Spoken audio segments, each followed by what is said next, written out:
Assalamu alaikum wa rahmatullahi wa barakatuhu. Welcome to my channel.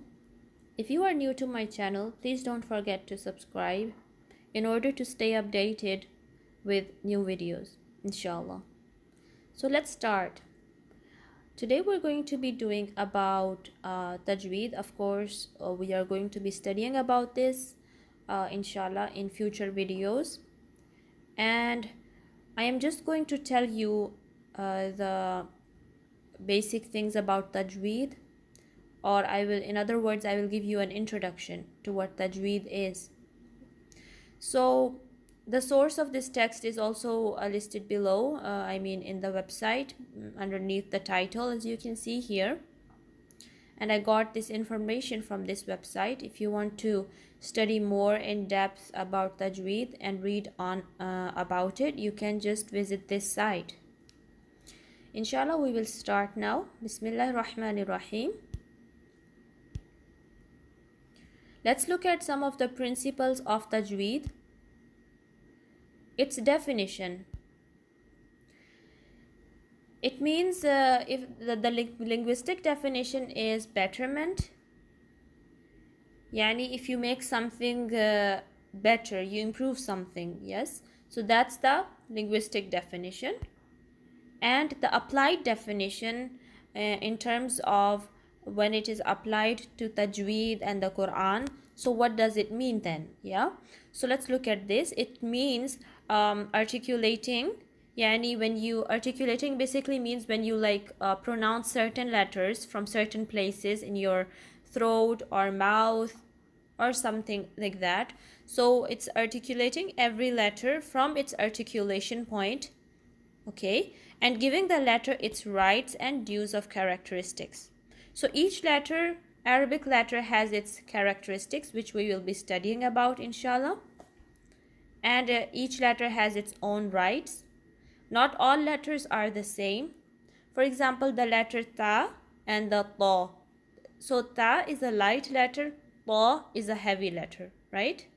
Then we have another two letters that are same, ha and ha. So we have two types of has in Arabic, right? So these characteristics help us differentiate between similar sounding letters. So inshallah, we will be looking at these things. Characteristics are basically in Arabic, you can say it's the Arabic term for it would be, or the term related to Tajweed would be sifat, okay? The jam'a or the plural of sift, okay?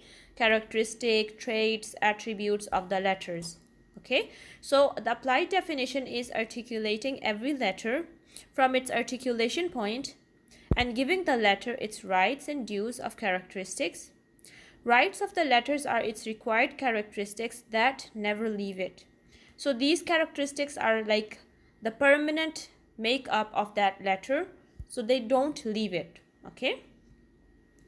We will inshallah study about this in detail. So the dues of the letters are its presented characteristics that are present in it some time and not present at other time. So there are two types of characteristics that the letters may have, which we will look in future, inshallah. One is they have some characteristics are permanent. They don't leave the letter under any case. And the other ones are characteristics that just depend on certain conditions. If there are certain conditions that are met, then you apply that characteristic, okay?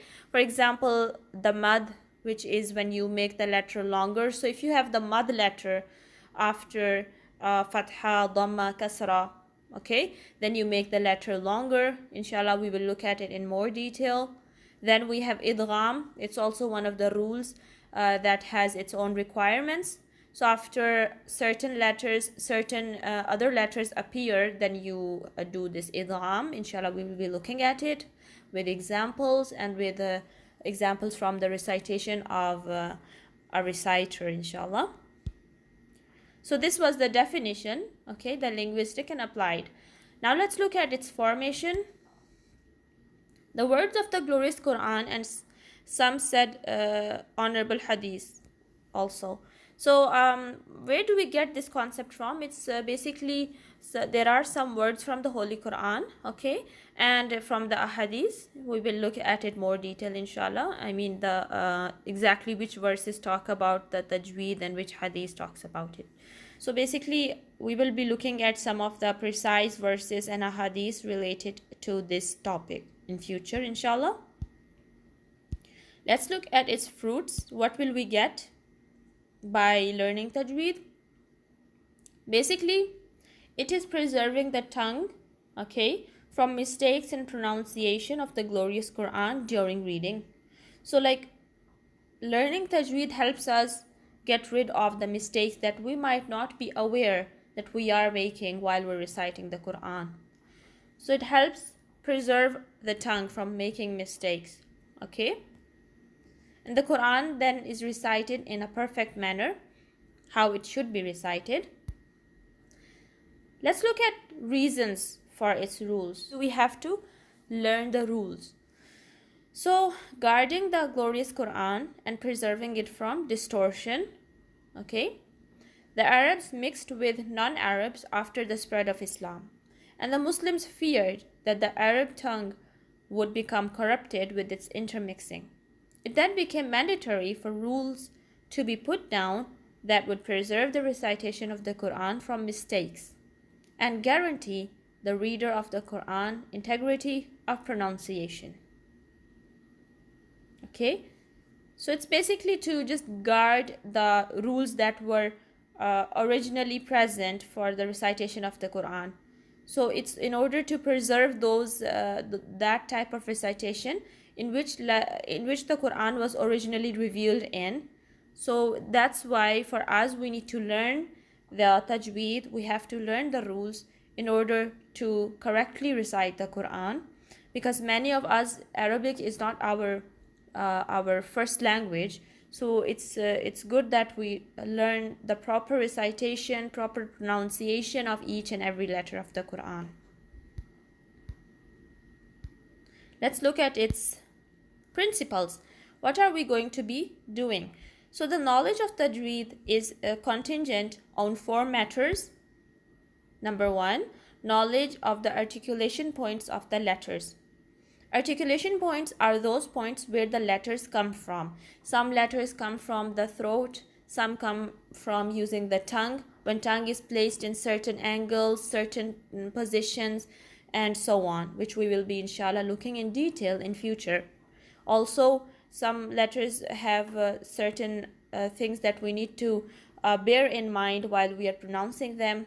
So basically this is the knowledge of the articulation points, where the letters come from. Okay, some letters are even pronounced from the lips. For example, letter ba, it's pronounced when you combine the 2 lips, right? Or letter mim. Okay, so different letters come from different places. So that's what articulation points of the letters means. Number 2, knowledge of the characteristics of the letters. As I explained before, each letter has its own characteristic, own attributes, own properties, which are also referred to as the sifat of the letters. So inshallah we will be looking at it in more detail. Then number 3, knowledge of what rules change in letters due to the order of letters. Okay, so as I explained to you previously, that sometimes we have certain rules that need to be applied.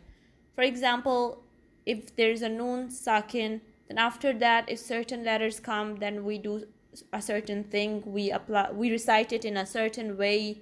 So everything, all those rules are basically applied depending on the arrangement of letters, what comes after what. So inshallah we will be going in depth and we will learn about those rules in detail.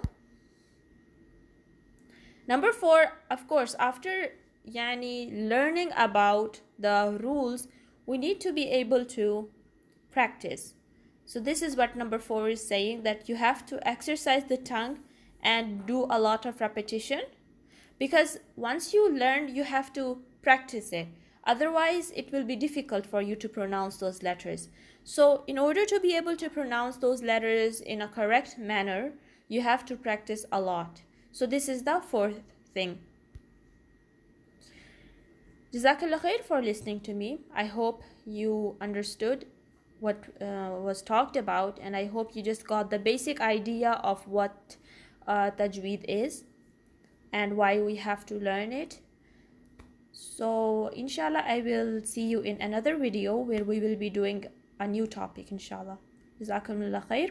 Assalamu alaikum wa rahmatullahi wa barakatuhu.